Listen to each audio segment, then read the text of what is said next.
મારું નામ પટેલ શાંતિભાઈ શંકરભાઈ, ગામ વડોદ, તાલુકો વઢવાણ અને જિલ્લો સુરેન્દ્રનગર.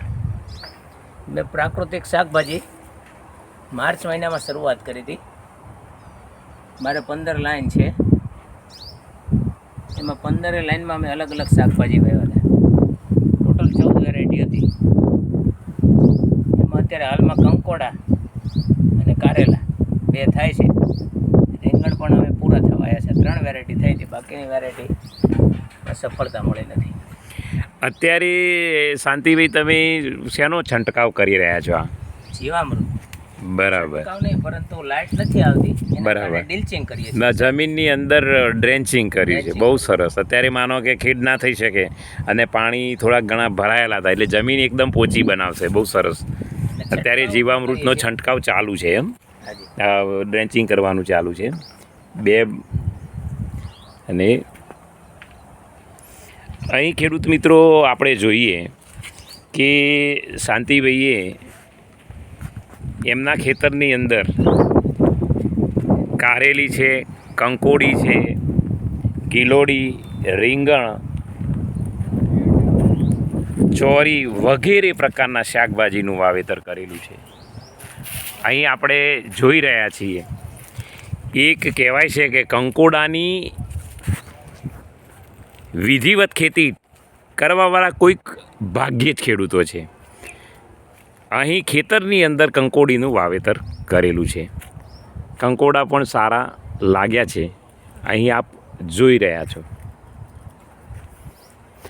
અને અહીં એમને મેં ખાસ માર્ગદર્શન પણ આપ્યું છે કે આ શાક બજારની અંદર ખૂબ ડિમાન્ડવાળું શાક છે અને કોમર્શિયલ બેઝ ઉપર કોઈ ખેડૂતો આવતા નથી.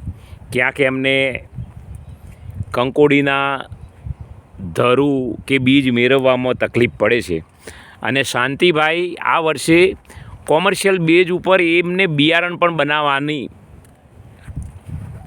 માર્ગદર્શન આપ્યું છે. અને આમાં જ્યાં જ્યાં સારા કંકોડા બેસતા હોય એવા વેલા એમને પસંદ કરેલા છે અને એમાંથી એ બીજ બનાવે છે. અને શાંતિભાઈ પોતે કંકોડીના વાવેતર સાથે સાથે કંકોડા તો લીલા વેચશે જ, પણ આ બિયારણ પણ કોઈ ખેડૂત મિત્રોને જોઈતું હોય, અને સુરેન્દ્રનગર જિલ્લાના ખેડૂતોને કહું છું કે આ કંકોડા અહીં તમે જોઈ રહ્યા છો કે આ બિયારણ આમાંથી તડકે સૂકવશે, પછી બીજ નીકળે એને રખ્યામાં રોડીને રાખશે. તો ખેડૂત ભાઈઓ, આ બહુ આશાસ્પદ પાક છે, સારું વળતર આપતો પાક છે. અને આપણે શેઢા પારે અથવા તો વેલાવાળા શાકભાજી તરીકે પણ 1-2 લાઈન આપણા ખેતરમાં કરીએ ખૂબ જરૂરી છે. તો જરૂર પડે બિયારણની તો શાંતિભાઈનો સંપર્ક કરવા પણ આત્મા પ્રોજેક્ટ સુરેન્દ્રનગર વતી આપને હું ભલામણ કરું છું. અહીંયા અવારનવાર અમે મુલાકાત લઈએ છીએ. જો અહીંયા નર છોડ છે અને નર ફૂલ આવેલા છે, બરાબર. દર 10 છોડે એક નરનું પણ એમને વાવેતર કરેલું છે, પદ્ધતિસરનું છે. શાંતિભાઈ, અત્યારે તમે વેચાણ ક્યાં કરો છો? અત્યારે આપણે પ્રાકૃતિક શાકભાજી નિવૃત્ત રામજીભાઈ છે સુરેન્દ્રનગર. હા, બરાબર. એ મારા કંકોડા, રીંગણા અને કારેલા 3 વેરાયટી હતી, બરાબર. તેનું વેચાણ કરી આપતા મને. હા. અને આગલા દિવસે, ઉતારના દિવસે હું કહું એટલે બધામાં ગ્રુપમાં નાખી દેતા કે આવતીકાલે તાજા શાકભાજી આ સમય આવશે. બરાબર. ઘણી વાર તો હું પહોંચ્યો પહેલાં બેનો થેલી લઈને આવી. આપનો નંબર ફરી રિપીટ કરો તો. હાજી, 9898 935546. બરાબર. અને બીજો નંબર છે 7700 980333. હા, તો ખેડૂત મિત્રોને કોઈને માનો કે બિયારણની જરૂર હોય અથવા તો કંકોડાની ખેતીનું પ્રત્યક્ષ માર્ગદર્શન લેવું હોય તો તમે વઢવાણ તાલુકાના વડોદ ગામે શાંતિભાઈનો સંપર્ક કરી શકો છો. બહુ સારું ફિલ્ડ છે, અત્યારે જોવાલાયક છે, આપ નિહાળી શકો છો. અહીં દેખી રહ્યા છીએ આ ગિલોડી છે, આગળ પરવર પણ છે. કંકોડા તો સારા પ્રમાણમાં લાગ્યા છે. આમાં શાંતિભાઈ તમે ઉતારવાનું કેવી રીતે દરરોજ ઉતારો છો કે? ના સાહેબ, 4-5 દિવસે ઉતારીએ છીએ અમે. 4-5 દિવસે. બહુ જ સરસ, વિકાસ પણ બહુ સારો છે અને સારા પ્રમાણમાં લાગ્યા પણ છે. અહીં તમને અહીં આપણે રામજીભાઈ ત્યાં વેચે છે ને સુરેન્દ્રનગર? રામજીભાઈ સુરેન્દ્રનગર નિવૃત્ત આર્મી રિટાયર્ડ છે. બરાબર. પરંતુ મારા માટે અને સમાજ માટે, ખરીદનાર માટે, બે માટે ભગવાન સ્વરૂપ ગણાય. સરસ. જ્યારે હું કહું કે કાલે હું લઈને આવે છે એટલે આગલા દિવસે વોટ્સએપ કરીને બધા કસ્ટમરને ગ્રુપમાં નાખીને કહી દે. બરાબર. અને કસ્ટમર આવી જાય તે છતાં જો શાકભાજી બચ્યું હોય તો પોતે હોમ ડિલિવરી કરીને દઈ આવે. શું વાત પણ છે? સાંજ પડતા સાહેબ એમ શાકભાજી કશું જ રહેવા નથી દેતા. બરાબર. એટલે એટલા કહેવાય ને કે તીવ્રતાવાળા માણસ છે અમારા. ખેડૂત અને લેનાર ગ્રાહક બે કરતાં વધારે તીવ્રતા એનામાં છે એમ. હા. અને લગ્ન પણ સારી એમ. તમે 5 વાગે કહો તો સાહેબ 5 વાગે પણ જાગી ગયા હોય રામજીભાઈ કે આવો શાંતિલાલ મુંજાઈશો નહીં. બરાબર. હું ક્યારેક એડમાં જાઉં તો 5 વાગે એમની પાસે પણ જાઉં. અને ના, પણ આવા જે માનો કે સ્વયં સેવાકીય વૃત્તિથી ખેડૂતો ભાઈઓ માર્કેટિંગમાં એ જોડાયા છે, એના કારણે આવા ખેડૂતો એકલ દોકલ જે કરે છે એના વેચાણમાં આજે તકલીફ પડતી નહીં. આ શાંતિભાઈ તમને શું ભાવ મળે છે આ કંકોડીમાં? કંકોડી મારે સાહેબ એડમાં 180 થી 250 સુધી જતી હતી અત્યાર સુધી. સરસ. અને છૂટક વેચાણ 200 ની કિલો. 200 રૂપિયા કિલો. આમાં કેટલી માનો ઉતારો એટલે કેટલો વજન કેટલું ઉતરે? આ વખતે સાહેબ 60-70 કિલો ઉતર્યા હતા. 60-70 કિલો આશરે.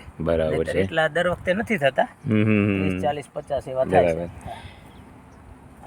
આમાં જુઓ, કંકોડીમાં કેવું છે કે આ નર ફૂલો જે છે એ સોજના સક્રિય થાય અને આ ક્રોસ પોલિનેશન વાળો પાક છે, એટલે પરપરાગનયન વાળો પાક છે.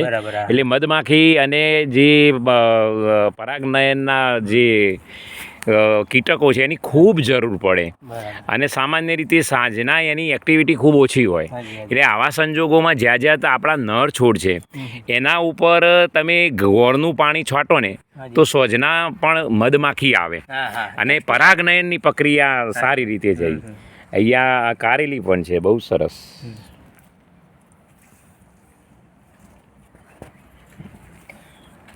રામજીભાઈ જે રહ્યા શાકભાજી માટે સાહેબ મદદ કરે ખેડૂતોને, એ પોતે ત્યાં સુધી એનું ધ્યેય કે આપણે ધોળીધજા ડેમ પર સવારે લોકો ચાલવા આવે છે વોકિંગમાં. બરાબર. સવારે વહેલા ત્યાં જઈએ. હા.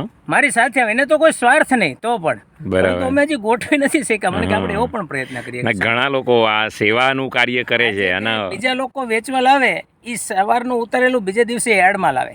બરાબર. અને એના ત્રીજા દિવસે તમે તો તાજું લાવો છો તો આજથી તો મહત્વનું શું હોય એમ. બરાબર. અને લોકો સામેથી ફોન કરે. એમને એમના સાસુ ઓફ થયા તો 10-12 દિવસ નહોતા તો કસ્ટમરને ઘણા બધા ફોન આવ્યા કે તમારા વગર શાકભાજી નથી મજા આવતી.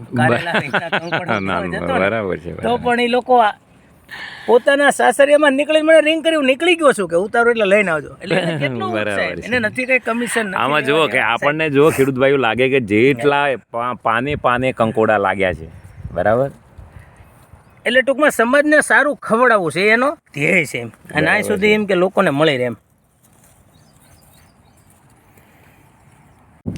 જો મિત્રો, અહીંયા આપણે જોઈ રહ્યા છે, અહીંયા તમને લાગે કે પ્રકૃતિ કેટલું, જે ખેડૂત પ્રાકૃતિક ખેતી કરે છે અહીંયા તમને અહીંયા પાણીનો હોજ છે, વેલાવાળા શાકભાજી છે, અલગ અલગ છે, એમાં મધમાખી પણ આજે એટલી બધી છે.